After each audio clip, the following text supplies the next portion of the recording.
Guys, ഞാൻ ഇന്ന് പറയാൻ പോകുന്നത് തെനാലി രാമന്റെ കഥയാണ്. വിജയനഗറിൽ ഒരു രാജാവ് ഉണ്ടായിരുന്നു. കൃഷ്ണദേവ് എന്നായിരുന്നു അങ്ങയുടെ പേര്. അങ്ങയുടെ പ്രശസ്തരായ ഒരു പെയിന്ററായിരുന്നു രാജവർമ്മ. രാജവർമ്മയോട് എപ്പോഴും പറയുമായിരുന്നു, തനിക്ക് എന്തോ ഒരു ഗിഫ്റ്റ് തനിക്ക് തരാനൊരു ആഗ്രഹമുണ്ട്. അപ്പോൾ ഒരു ദിവസം രാജവർമ്മയോട് പറഞ്ഞു കൃഷ്ണദേവ്, ഞാൻ നിനക്ക് എന്ത് നീ ചോദിച്ചാലും ഞാൻ നിനക്ക് തരാം, എന്നോട് എന്തെങ്കിലും ഒന്ന് ചോദിക്കും. അപ്പോൾ രാജവർമ്മ പെട്ടെന്ന് ആഗ്രഹിക്കാൻ തുടങ്ങി. എന്താണ് ചോദിക്കുന്നതെന്ന് തനിക്ക് അറിയില്ലായിരുന്നു. സത്യം പറഞ്ഞാൽ തനിക്ക് ഒറ്റയ്ക്ക് പെയിന്റ് ചെയ്തുകൊണ്ടിരിക്കാനായിരുന്നു ആഗ്രഹം. പക്ഷെ അത് പറയുന്നോ വേണ്ടതെന്ന് ചിന്തിച്ചുകൊണ്ടിരിക്കുമ്പോൾ പെട്ടെന്ന് രാജാവ് പറഞ്ഞു അവനോട്, നിനക്ക് എന്താ വേണ്ടതെന്ന് എനിക്കറിയാം, നാളെ മുതൽ നീ എന്റെ ചീഫ് മിനിസ്റ്റർ ആണെന്ന് പറഞ്ഞു. ഇത് കേട്ടതും രാജവർമ്മ ഷോക്കായിപ്പോയി. അവൻ പെട്ടെന്ന് വീട്ടിൽ ചെന്ന് ആലോചിച്ചത്.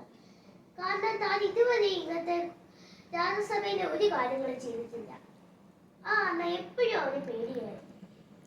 അവനെടുക്കുന്ന തീരുമാനങ്ങളെല്ലാം ജനങ്ങളെ എപ്പോഴും ദേഷ്യപ്പെടുത്തിയിരുന്നു. പക്ഷെ ജനങ്ങൾ അതൊന്നും രാജാവിനോട് പറഞ്ഞില്ല. കാരണം തന്റെ രാജാവിനെ വിഷമപ്പെടുത്താൻ ആർക്കും തോന്നിയില്ല.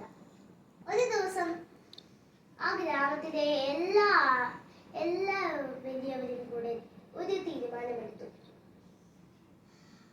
അവര് പറഞ്ഞു തെനാലിരാമനോട്, നീ ഇതിനകത്ത് എന്തെങ്കിലും ഒരു കാര്യം ചെയ്തേ പറ്റും, ഇല്ലെങ്കിൽ നമ്മുടെ നാട്ടുകാരെല്ലാവരും വിഷമിക്കും എന്ന് പറഞ്ഞപ്പോൾ തെനാലിരാമൻ ഒരു ഐഡിയ ഉദിച്ചു. അവൻ പെട്ടെന്ന് കടയിലേക്ക് പോയി കാർപ്പനോട് പറഞ്ഞു, നീ ഇന്ന് എനിക്ക് വേണ്ടി പാചകം ചെയ്യണം, എന്റെ ഗസ്റ്റസിന് വേണ്ടി. അപ്പോൾ ആ കാർപ്പനർ ഭക്ഷണമുണ്ടാക്കി തെനാലിരാമന് കൊടുത്തു.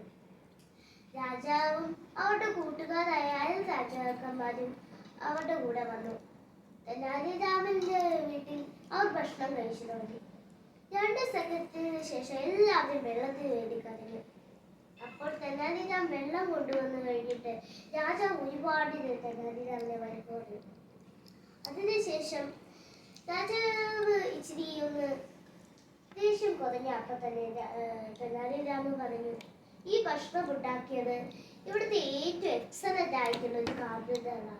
അപ്പോൾ അവനെ വിളിച്ചു. അപ്പോൾ ദേഷ്യത്തോടെ ആ കാർപ്പൻ്ററെ വിളിച്ചിട്ട് കണ്ടിട്ട് പറഞ്ഞു, എന്താണ് താൻ ഉണ്ടാക്കി വെച്ചിട്ടുള്ളത്? താൻ നമ്മളെ കൊല്ലാൻ വേണ്ടിയാണ് ഇത് ഉണ്ടാക്കിയത്. എന്നിട്ട് തെനാലിരാമനെ നോക്കിയിട്ട് പറഞ്ഞു, എന്തിനാണ് ഇവനൊരു എക്സലന്റ് ആയിട്ടുള്ള ഒരു കാർപ്പൻ്ററാവും, പക്ഷെ ഒരു നല്ല കുക്കാവാൻ പാടില്ല. അപ്പൊ തെനാലിരാമൻ പറഞ്ഞു, ഒരു ആർട്ടിസ്റ്റിന് നല്ലൊരു ചീഫ് മിനിസ്റ്റർ ആവാമെങ്കിൽ എന്തുകൊണ്ടൊരു കാർപ്പൻ്ററിന് ഒരു കുക്കാവാൻ കഴിയില്ല? അപ്പോൾ രാജാവിന് മനസ്സിലായി തന്റെ തെറ്റ്. രാജാവ് പറഞ്ഞു തെനാലിരാമനോട്, എനിക്ക് മനസ്സിലായി എന്റെ തെറ്റ്, നാളെ തന്നെ ഞാൻ രാജവർമ്മയെ തിരിച്ചവന്റെ ജോലിയിലേക്ക് മാറ്റി വെച്ചോളാം എന്ന് പറഞ്ഞു.